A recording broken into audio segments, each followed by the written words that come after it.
espacio. Las plantas todo el tiempo, como nosotros, también están en contacto todo el tiempo con la tierra y con el aire, con el cosmos, con la luz, con todo. Por eso nos preocupamos de qué luna es para sembrar, de qué es el mejor momento. Entonces, si sembramos es muy importante y es lo mejor que de alguna manera las plantas tengan la posibilidad de entrar en contacto con la tierra, con el suelo. Cuando uno siembra en una terraza o hace un muro verde, es imposible que eso ocurra, ¿sí?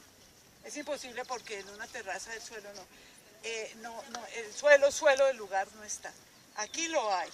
Hay sitios de este lote, si ustedes miran los cortes, se ve claramente, hay sitios donde están todavía las vigas de amarre y los cimientos de las casas que había construidas acá. Pero hay sitios aquí donde el suelo está, el suelo de debajo. Eso es supremamente importante. Es supremamente importante porque vamos a sembrar de manera que las plantas puedan entrar en contacto con el suelo. Hay muchas fuerzas que nosotros no vemos que tienen que ver con la agricultura. Los campesinos antes lo sabían. Lo sabían y les era natural entender que existían esas fuerzas, aunque ni siquiera lo dijeran. Sí. Normalmente se podía hablar, sembremos en menguante o sembremos en creciente. No se sembraba en unas épocas del año. A nadie se le ocurría en la sabana de Bogotá hacer una siembra en noviembre o diciembre para que le tocaran las heladas y el verano en enero. Eso era algo inconcebible. Todo el mundo cosechaba a final de año y dejaba descansar la tierra, porque la tierra también tiene un ritmo. En este tiempo no, la agricultura moderna logra pasarse por encima de todas esas cosas, no tenerlas en cuenta de ninguna manera, sembrar el día que yo necesito, las plantas que yo necesito sembrar en el lugar que yo quiero, sin pensar en cuál es la naturaleza de ese lugar y en cuáles son las cosas que en un momento dado se darían bien allí. Entonces se generan una cantidad de situaciones que hacen difícil la agricultura. O sea, ahí aparecen montones de desequilibrios, montones de enfermedades, montones de plagas, montones de problemas que tienen las plantas por haber omitido tener en cuenta que las plantas son unos seres vivos que están en total contacto con las fuerzas de la tierra y con las fuerzas del cosmos, y que debemos entenderlo y permitirles que entren en contacto con esas fuerzas. Las plantas además son seres sociales a su manera, como plantas. Las plantas no gustan en ningún momento, no les es saludable estar solamente de un tipo de plantas juntos.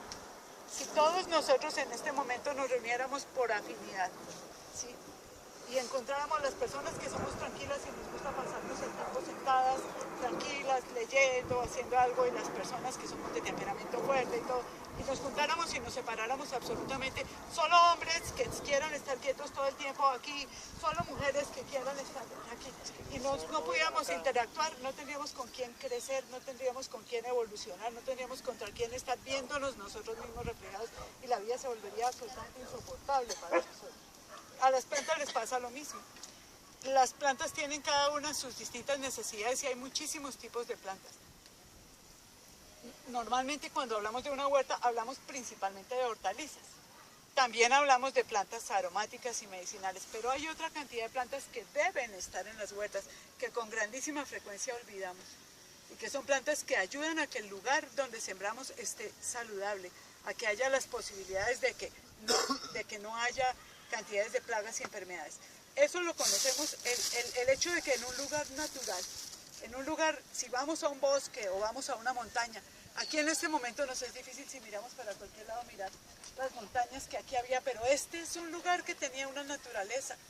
Este lugar era un ecosistema con unas características, con una vegetación, con unas aves.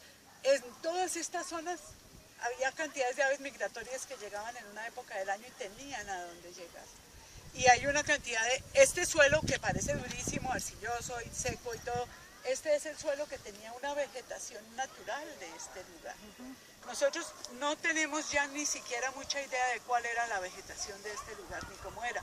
En la ciudad llega a un lugar, o la agricultura, que es lo mismo, la agricultura convencional, digamos, y organiza las cosas que necesita en el lugar y olvida lo que había en ese lugar, que es la vida de ese lugar, la piel de ese lugar, que está hecha con toda una cantidad de cosas que le son naturales, necesarias.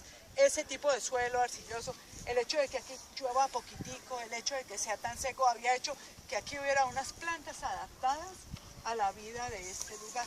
Nosotros vamos a hacer una huerta